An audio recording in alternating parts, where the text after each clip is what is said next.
Hi everybody, it's March 15th, 2026.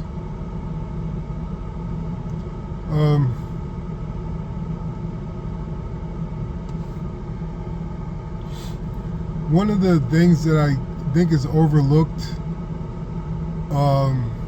in daily life, in normal social situations is that how important telling the truth as much as possible is. It's not about not telling lies, it's about telling the truth. And what I found through the years of telling the truth as much as possible, as consistently as possible, in every turn of every event and every situation, small or large, telling the truth absolutely all the time teaches you a lot about yourself, about others, about life. And one of the things that I notice is that some people are surprised. They may not be angered by you telling them the truth, but some people have lived lives where lying was so comfortable and so normal that they accepted that behavior as normal, and they accepted the lies as truth. And so sometimes when I would tell the truth in a situation where these people were used to being lied to, they would kind of regard me as being weird or being unusual.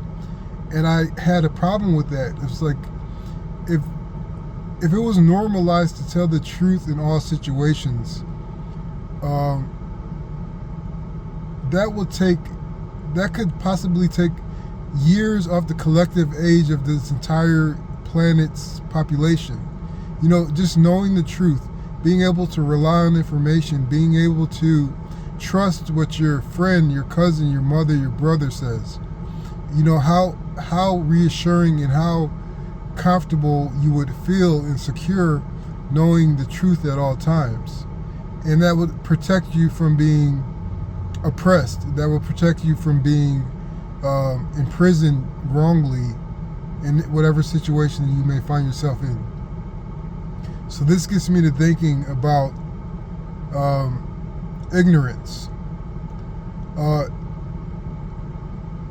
was never scientifically, or how would you put it? I was never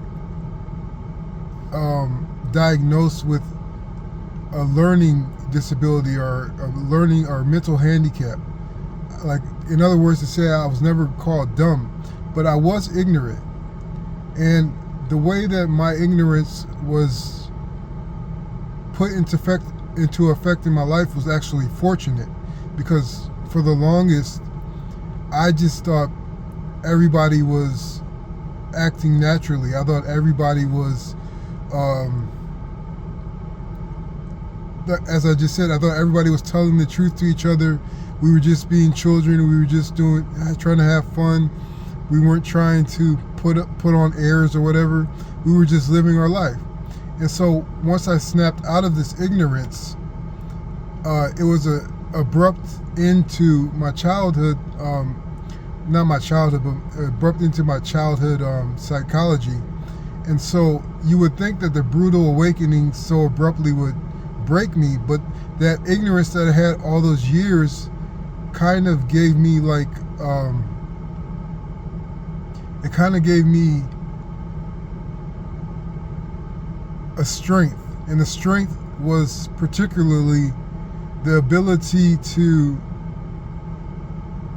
know that, because I didn't see the actual deception of the world in my childhood, that I was living in truth all that time. So the deception really couldn't fool me as I entered young adulthood. But even though I wasn't used to the deception of everyday life and the coldness that could sometimes seep into my life. So ignorance could be fortunate if it is implemented in your life in the right way. And I would say the next thing I can say is using ignorance as a tool. If you have an inkling that you have the beat on the situation wrong, or the beat on the person wrong, or you have if you have an inkling that you have the wrong idea of a of the situation at work or what have you, The brave thing to do would be to live in that ignorance as long as you can. Make as much mistakes as you can. Do the wrong things. Say the wrong things. Go the wrong places. Purposely let that ignorance live on until it's absolutely impossible to maintain. So after that ignorance is gone and you learn the truth, all those mistakes that you have made, all those wrong things and embarrassments you have gone through are going to give you immediate wisdom that you could use to leverage yourself. You don't have to start playing the game and being deceptive. You can still tell the truth, but you could see what you have done through your mistakes, and you can see how to operate in this world or the situation or this relationship now that the ignorance is gone and the wisdom has come. And so by using your all that time in ignorance to your advantage, you will forego wasting your time. You will forego being misled. You will have direction and you will have confidence. And the last thing I can say about ignorance is that so many of us want to share our help with others. So many of us want to save people. So many of us want to show off our wisdom or want to give advice because we know we needed it and it feels good to help people.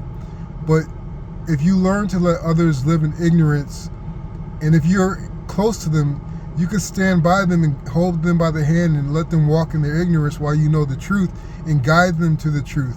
You don't necessarily have to tell them what they need to hear to break them out of the ignorance, but just be there, hold their hand and guide them to the right things, and hopefully they will see it, because you don't want to rob them of the chance of learning from their ignorance by breaking them out too early or by just devaluing or decreasing the value of their learning process. So if you can, and if you think it's appropriate, let them stay in ignorance as long as you can, but protect them and guide them and try to let them make mistakes, but help them get up instead of trying to teach them.